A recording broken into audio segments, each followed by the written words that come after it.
Bonjour à toutes, bonjour à tous et bienvenue dans un nouvel épisode de l'échange de la semaine. Aujourd'hui, nous allons revenir sur deux actualités qui sont passées il y a peu de temps et notamment sur le fait que le Sénat ait voté en première lecture la loi imposant pour les bénéficiaires du RSA à travailler entre 15 et 20 heures par semaine. Nous reviendrons aussi sur une autre actualité totalement différente qui est celle du fait que le FC Lorient a transféré Benjamin Mendy. Benjamin Mendy qui sera donc désormais un joueur du FC Lorient et je voulais voir cette actualité avec vous aujourd'hui.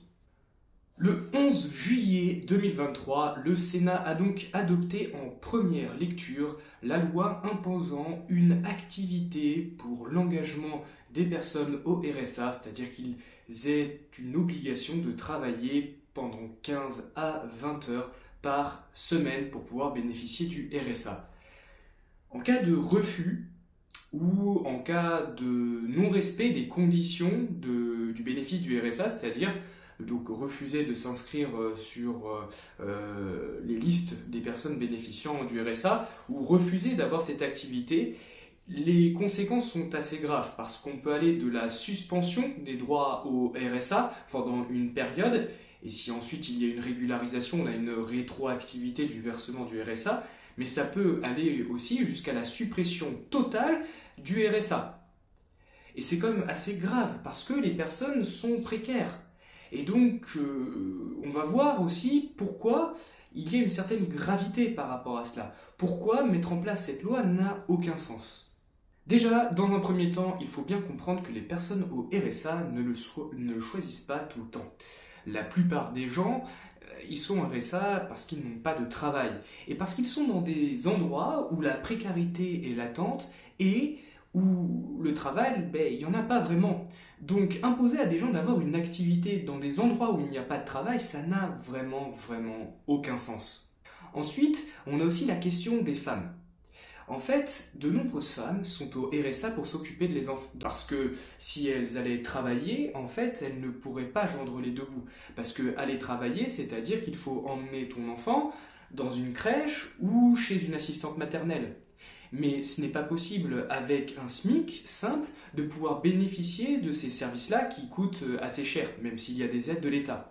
C'est pourquoi il y a beaucoup de femmes qui désirent garder leurs enfants par principe, parce qu'elles veulent éduquer leurs enfants et c'est tout à leur honneur, mais aussi parce que financièrement, elles ne s'y retrouveraient pas si derrière elles devaient payer le service de gestion de leurs enfants. Et c'est pour ça qu'on a beaucoup de femmes au RSA, qui ne pourront pas avoir d'activité 15 à 20 heures par semaine, parce que qu'est-ce qu'elles feront de leurs enfants pendant cette période-là, alors même qu'elles ne touchent qu'un minimal au niveau de leur rémunération. Les autres problématiques, c'est aussi le fait que, on voit bien qu'on a du mal à recruter dans beaucoup de services. Et donc, on va permettre aux employeurs d'exploiter dans des emplois qui ne sont pas voulus par la plupart des salariés, des actifs, des précaires. Donc on va laisser la possibilité à des employeurs de pouvoir bénéficier d'une main-d'œuvre très peu chère pour des services où effectivement il manque de main-d'œuvre. Mais pourquoi il manque de main-d'œuvre dans ces services ? C'est pas que les gens ne veulent pas travailler. La plupart du temps, c'est que les gens ne veulent plus entrer dans ce type de travail parce que les conditions de travail ne sont plus acceptables à notre époque et qu'il faut refondre le système d'activité. Parce que la rémunération est trop faible, parce que les horaires de travail ne sont pas adaptés, parce que les temps de congés ne sont pas adaptés et que les employeurs ne font pas forcément ce qu'il faut pour pouvoir permettre aux salariés de vivre décemment. Et comme le gouvernement il voit qu'il y a des difficultés à recruter, on voit bien qu'on va essayer de trouver des salariés, en tout cas des personnes à travailler, ailleurs. Et pas ceux qui sont au chômage, mais bien ceux qui sont au RSA, et ça c'est inadmissible. Tout cela c'est vraiment dans la politique capitaliste de Macron. En fait, tout est lié. La réforme du droit au chômage qui diminue les possibilités des gens d'avoir droit au chômage pour leur imposer de trouver un travail plus rapidement. La retraite à 64 ans. le fait que maintenant on soit obligé de travailler pour pouvoir bénéficier du RSA. Tout cela en fait est dans le cadre d'un capitalisme pour pouvoir permettre en fait aux employeurs de garder une certaine concurrence au sein des postes et tirer à la baisse les salaires. En effet, il ne faut pas oublier que les politiques capitalistes, leur objectif, c'est pas forcément de faire baisser le chômage. Parce que plus il y aura du chômage, contrôlé bien entendu, plus il y aura de la concurrence à certains postes. Et plus il y a de la concurrence à certains postes, plus les employeurs peuvent baisser la rémunération des salariés, qui vont accepter forcément ces postes, parce qu'ils seront dans l'obligation d'avoir un travail pour pouvoir vivre, et ne pas travailler, c'est pas possible, à l'heure actuelle. Donc aujourd'hui, tout ça, c'est vraiment des argumentaires pour imposer aux gens d'accepter des services et des emplois qui ne sont plus adaptés en fait et qui vont être mal rémunérés. En fait, cette concurrence-là, on ne la retrouve pas sur des métiers comme des métiers de serveur où il y a une pénurie, des métiers de boucher où il y a une pénurie, mais aussi dans le BTP où il y a une pénurie. Et comment régler cette pénurie, si ce n'est par exemple augmenter les salaires et permettre aux salariés d'avoir un travail plus décent? On ne va pas le faire. On va dire aux employeurs, vous avez le droit de recruter des personnes qui sont précaires et qui vont obligatoirement accepter de travailler avec vous. Pour terminer sur ce sujet, je le dis assez fréquemment, mais en fait on voit bien que la politique d'Emmanuel Macron, elle est très grave et très dure envers le peuple français.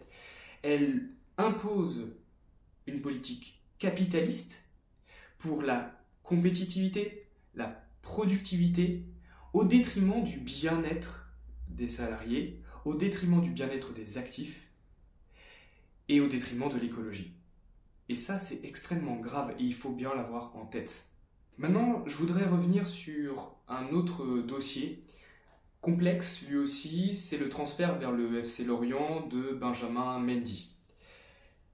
Pour rappel, Benjamin Mendy a été incriminé pour 10 viols et tentatives de viol, agression sexuelle sur des femmes.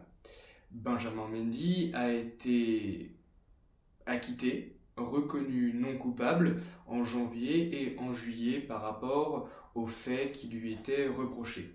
C'est-à-dire qu'il ne sera plus embêté par la justice et que aujourd'hui la justice considère que Benjamin Mendy n'a pas fait d'agression sexuelle ni de viol sur les personnes. Je voulais juste revenir sur quelques éléments par rapport au droit. En fait, lorsqu'on incrimine une personne, lorsqu'on fait un recours, il va falloir apporter des éléments matériels, des preuves. Et les victimes, le plus souvent, elles ne vont pas déposer plainte pour rien. Donc ça ne veut pas dire que parce qu'une personne est acquittée, déclarée non coupable, que des faits ne se sont pas réellement passés. C'est peut-être aussi parce que les éléments qu'ont apportés les victimes ne sont pas suffisants pour pouvoir condamner une personne. Et dans ce type de cas, les éléments matériels sont souvent, très souvent, extrêmement difficiles à trouver. Des témoignages, on n'en a pas tout le temps. Des éléments médicaux, on en a très rarement parce que les faits remontent souvent à des faits antérieurs, donc on n'a pas été déposé plainte sur le moment. Et en fait, aujourd'hui, je ne vais pas remettre en cause la présomption d'innocence de Benjamin Mendy et le fait qu'il ait été acquitté, parce qu'on a décidé que ces faits n'ont pas eu lieu en soi.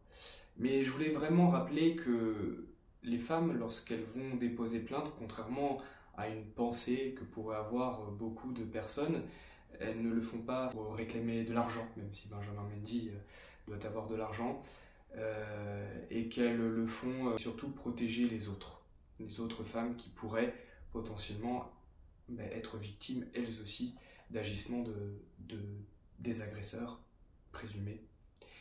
Donc je voulais revenir sur ce sujet. Et c'est pour ça que moi j'ai eu beaucoup de mal à comprendre pourquoi le FC Lorient avait vraiment fait des pieds et des mains pour pouvoir avoir Benjamin Mendy dans leur équipe. J'aimais beaucoup cette équipe initialement, la manière de gérer en fait les joueurs, la manière de jouer effectivement. Et en fait je suis extrêmement déçu de cette décision. Alors comme je disais, certes Benjamin Mendy a été acquitté, mais je pense que c'est pas une bonne option qui a été prise par le FC Lorient, que c'est pas une belle image qu'il montre au football français. Et je pense que la déception, elle est perceptible, que beaucoup de gens vont être déçus de cette décision de faire venir Benjamin Mendy au FC Lorient. Merci beaucoup d'avoir regardé cette vidéo, j'espère qu'elle vous a plu. Comme d'habitude, vous pouvez la liker, la commenter, la partager et surtout me suivre, vous abonner à mon compte parce que c'est ça qui me fait avancer. Et moi je vous dis à la prochaine.